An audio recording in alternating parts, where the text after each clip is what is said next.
I once found a box buried in my closet. Inside were things I hadn't touched in over a decade.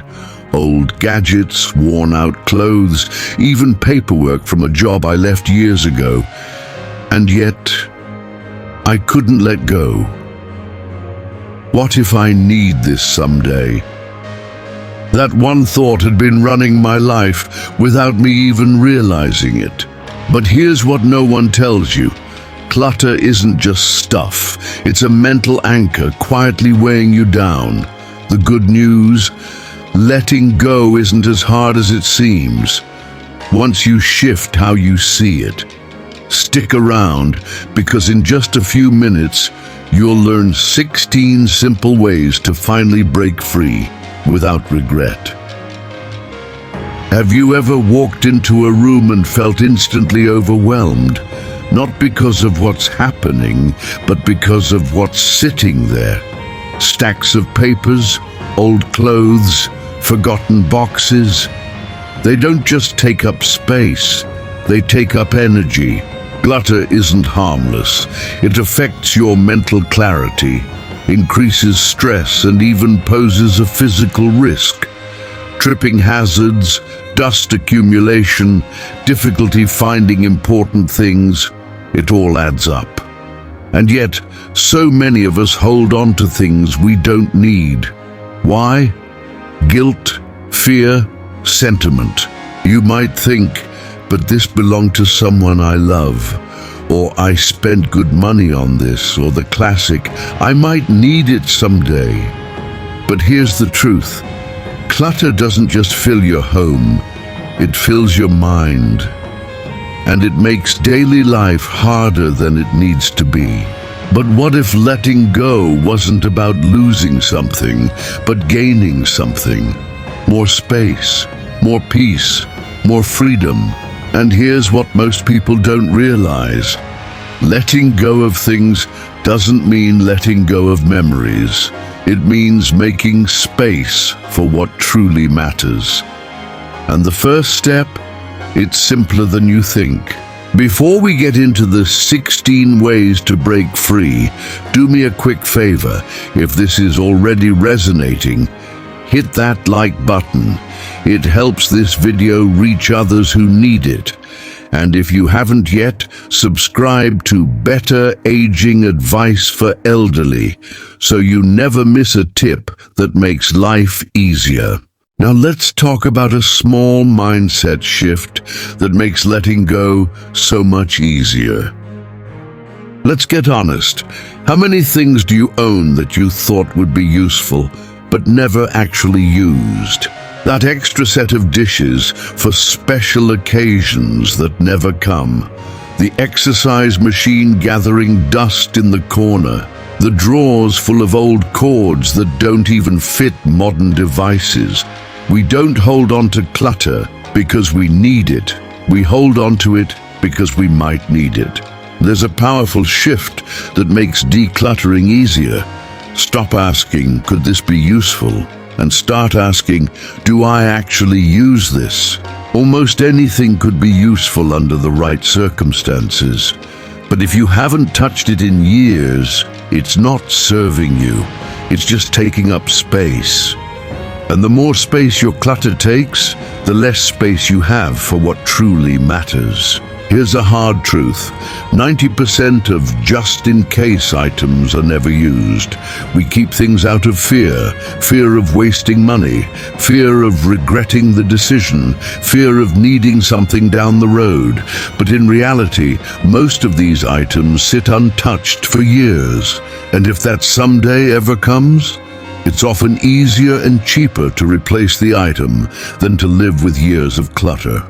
Many people resist decluttering because they think it means losing something. But the reality, letting go gives you more space to move freely, more peace of mind, more time spent enjoying life instead of managing stuff. Imagine waking up and walking into a clean, clutter-free space where everything has a purpose. No searching through piles, no mental stress over unfinished decluttering projects.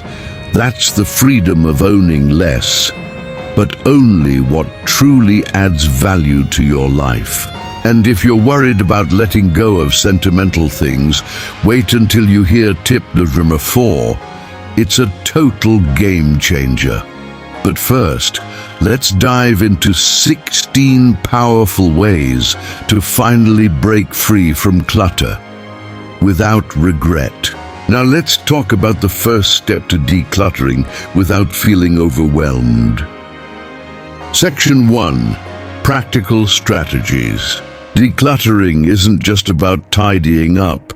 It's about freeing yourself from things that no longer serve you. The challenge?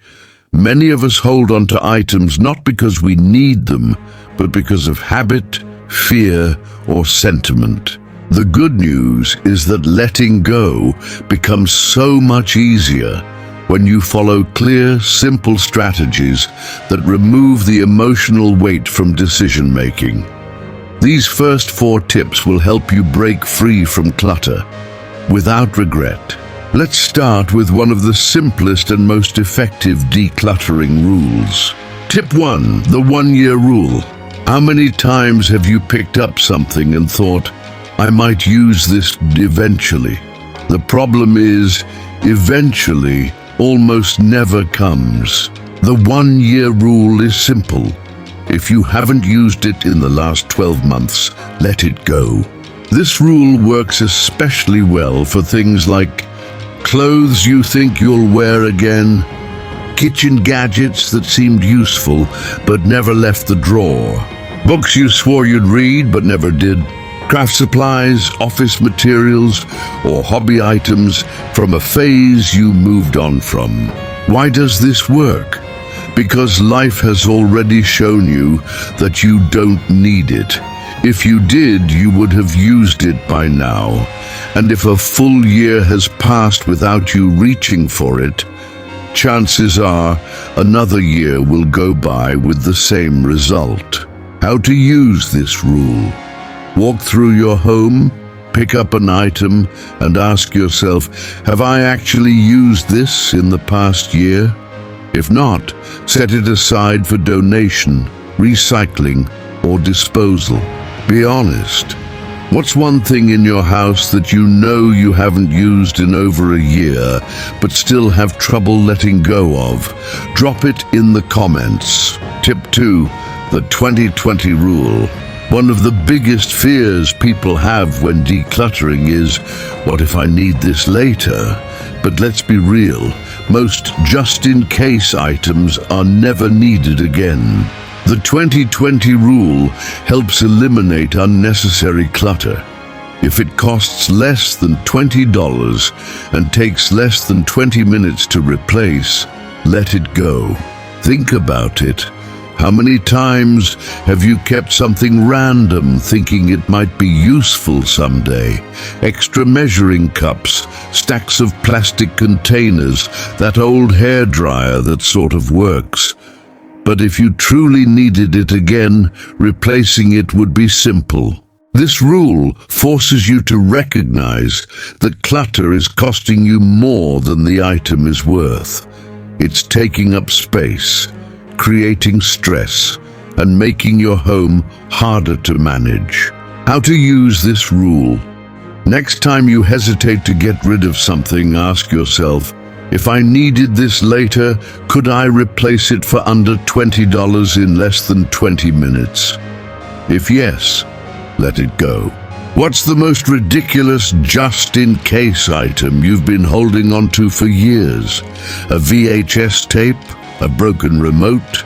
Let's hear it in the comments. Tip 3, photograph, then release. One of the hardest things to declutter, sentimental items.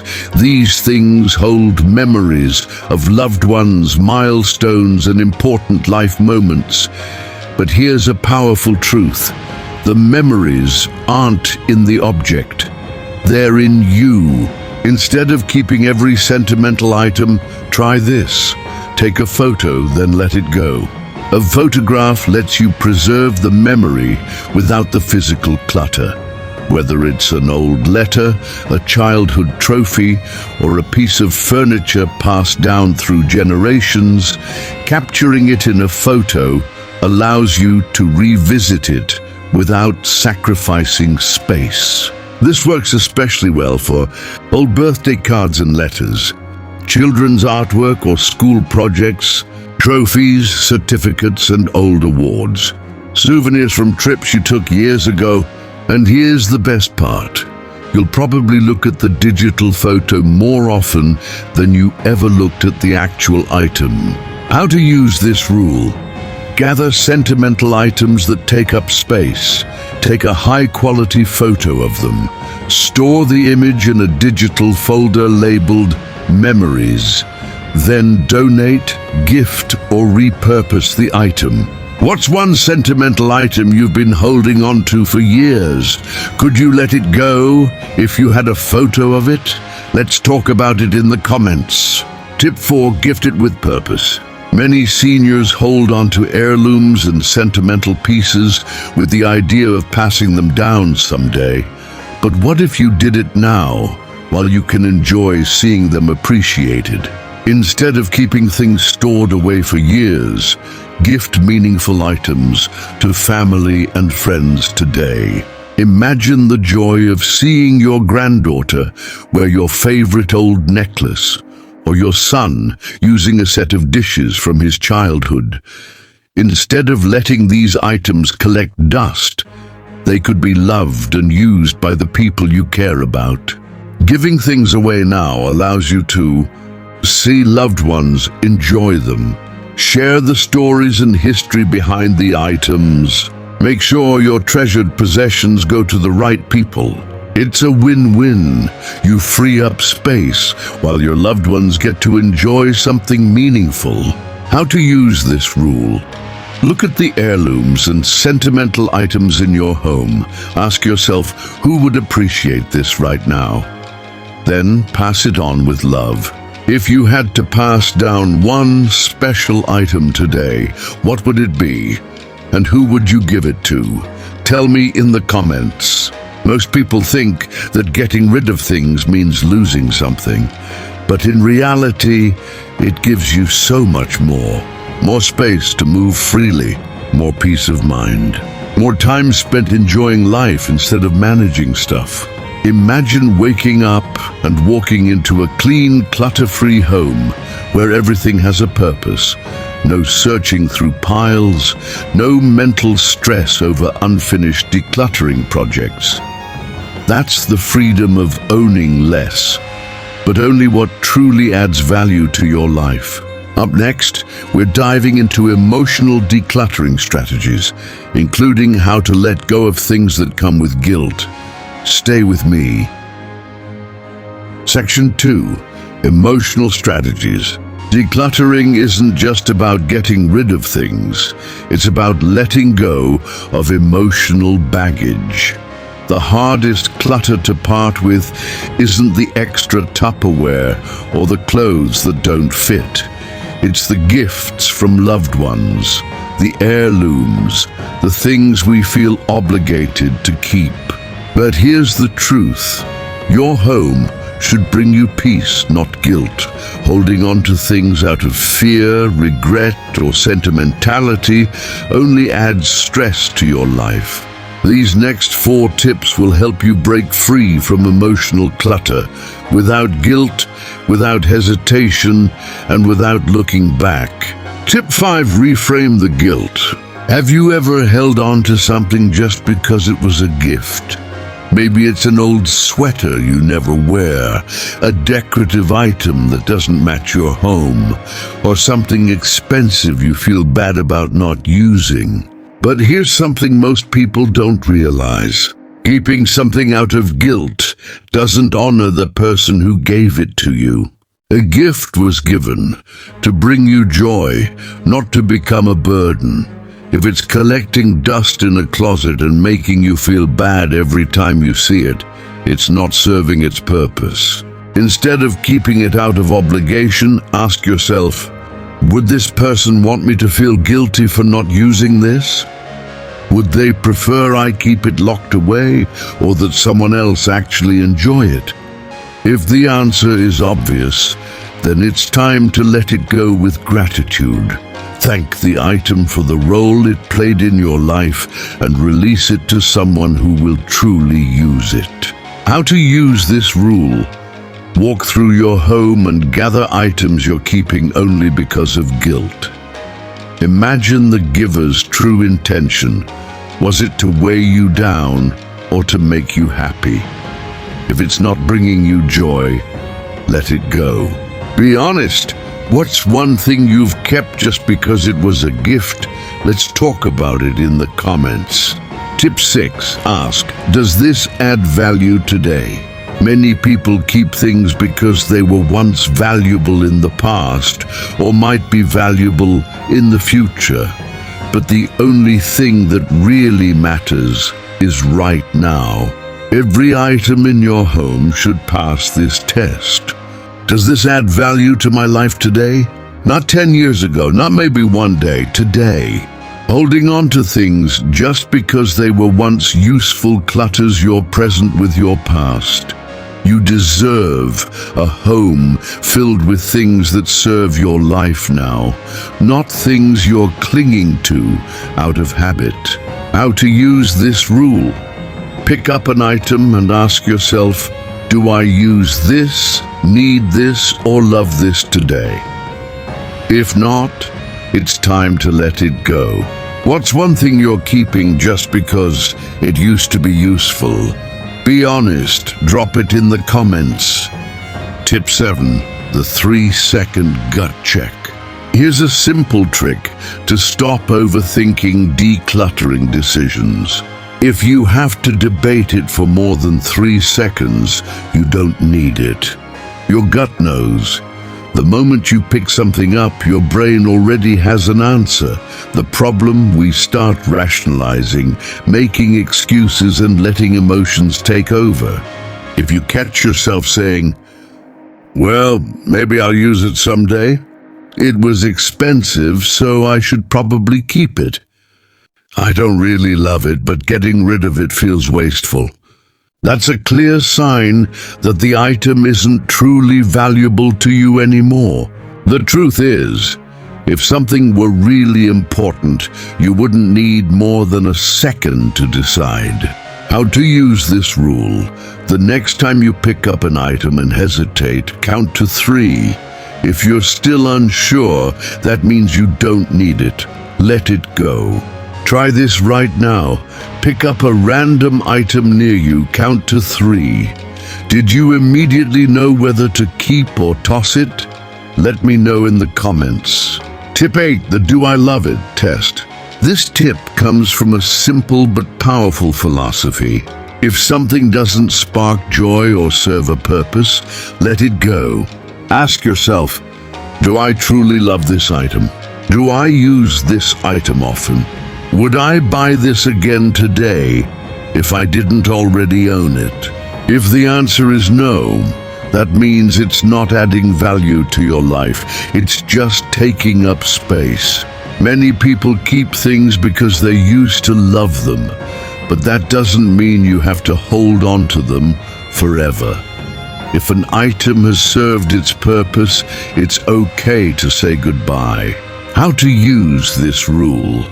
Go through your home and be honest with yourself. If an item doesn't make you happy or make your life easier, it doesn't deserve space in your home. What's one thing you're keeping even though you don't really love it?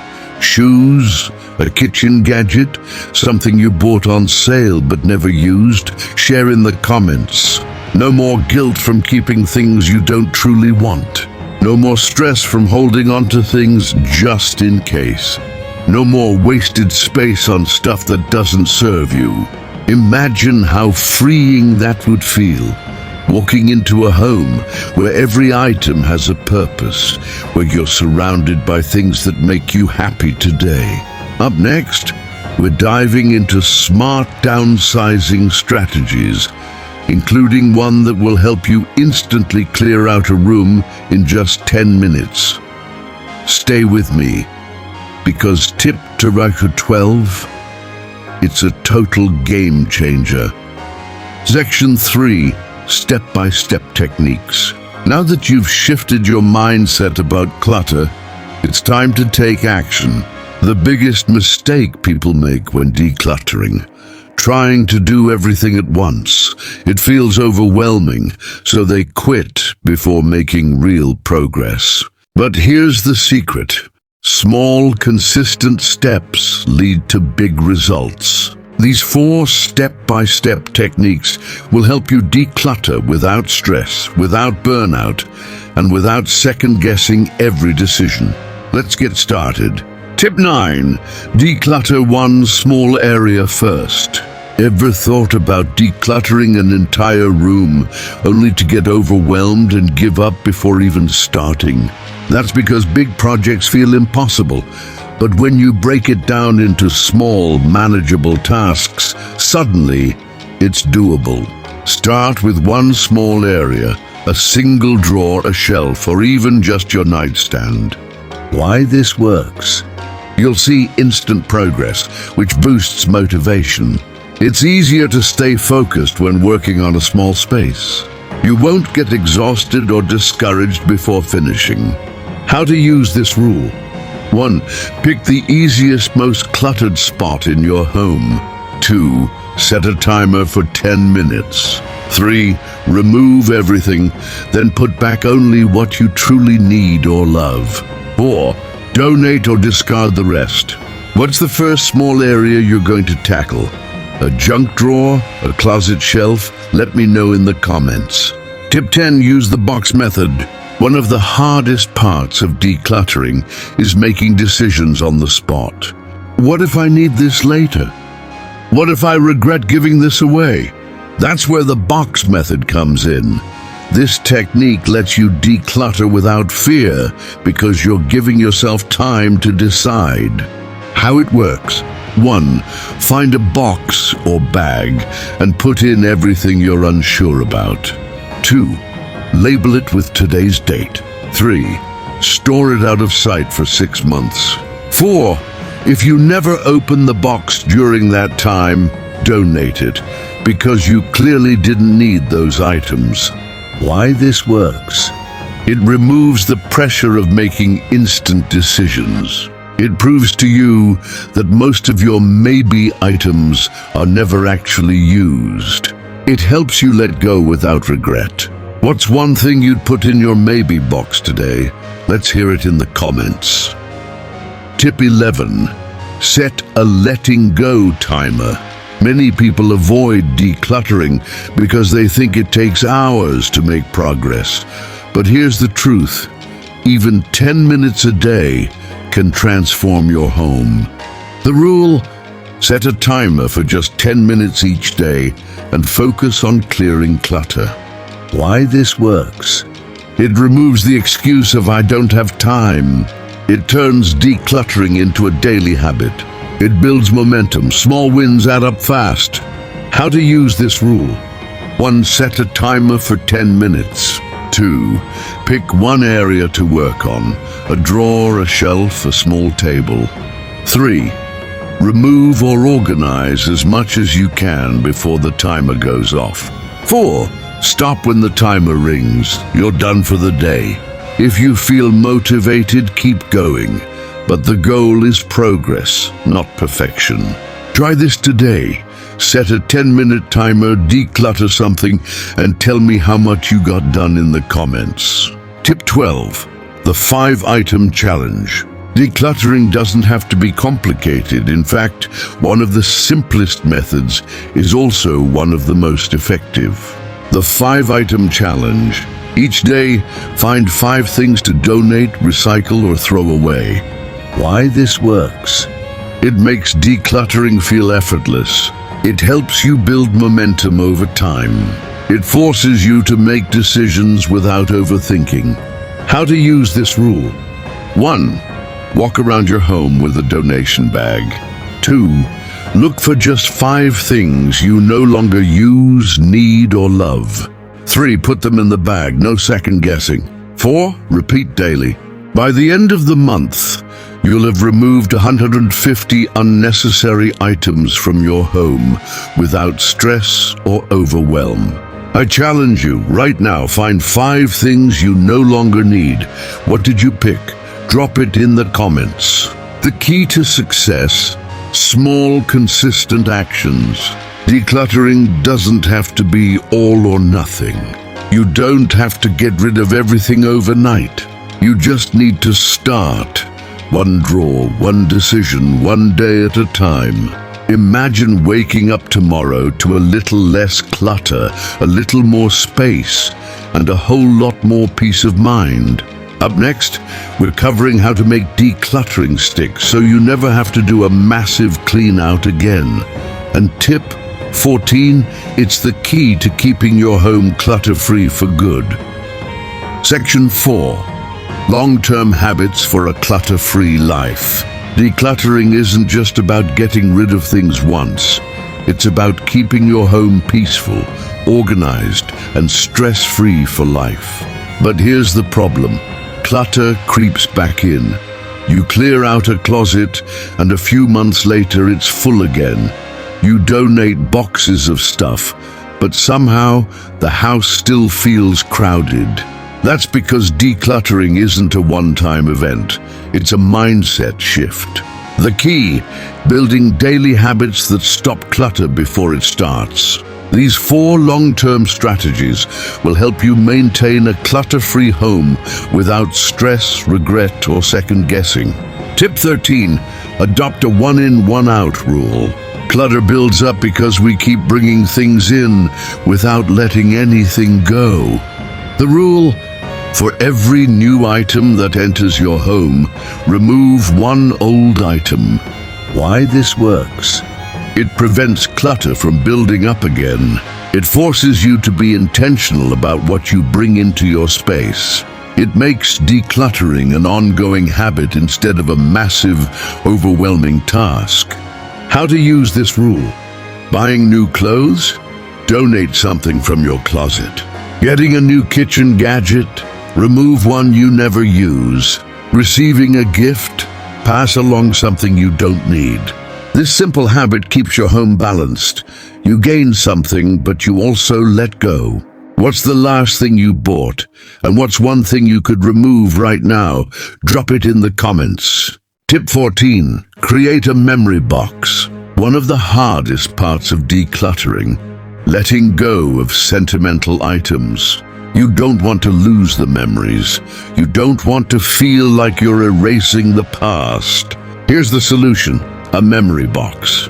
The rule: keep a small, designated box for truly special items, things that genuinely hold meaning. Why this works? It lets you keep what truly matters without keeping everything. It helps you separate what's special from what's just familiar. It gives you a clear limit. When the box is full, you must decide what's truly worth keeping. How to use this rule: choose a box that fits under your bed or on a closet shelf. Place only deeply meaningful items inside. If something doesn't fit, ask yourself, is this truly special, or am I just afraid to let go? This keeps your most precious memories safe without drowning in clutter. If you had to keep just 3 sentimental items, what would they be? Share in the comments. Tip 15. Practice gratitude over possessions. Many of us keep things because we believe they provide security, comfort, or happiness. But real fulfillment doesn't come from things. It comes from experiences, relationships, and memories. The shift: instead of holding on to stuff, focus on being grateful for what you already have. Why this works? It helps you let go without guilt. It reduces the desire to buy more. It shifts your focus from owning things to enjoying life. How to use this rule: every time you hesitate to let something go, ask yourself, am I keeping this because I truly need it, or because I'm afraid to let go? Start a gratitude practice. Write down 3 things you're grateful for each day. Shift your mindset from "I need more" to "I already have enough." What's one experience or memory that brings you more joy than any physical object? Let's hear it in the comments. Tip 16. Visualize your future home. The best way to stay clutter-free? Have a clear vision of the home you want to live in. The exercise. Close your eyes and imagine your ideal home. What does it look like? How does it feel? What's not there? Why this works? It gives you a goal to work toward. It makes decluttering feel purposeful, not just random. It keeps you motivated when it's hard to let go. How to use this rule? 1. Take a before picture of a cluttered space in your home. 2. Declutter it, then take an after picture. 3. Use that transformation as motivation to keep going. This is your home. Make it a place that brings you peace, not stress. Close your eyes and picture your dream home. What's one thing you'd remove today to get closer to that vision? Tell me in the comments. Decluttering isn't just about removing things. It's about making room for life. Because when you look back on your best moments, they're not tied to objects. They're tied to the people you love, the experiences you cherish, and the memories that truly matter. A home free of clutter isn't just easier to clean, it's easier to live in. It gives you more clarity, more peace, and more joy. And as we age, those things become more valuable than ever. At the end of the day, the real question isn't, will I need this someday? It's, does this make my life better today? If not, it's time to let go. What's the hardest thing for you to let go of? Let me know in the comments. I read every one.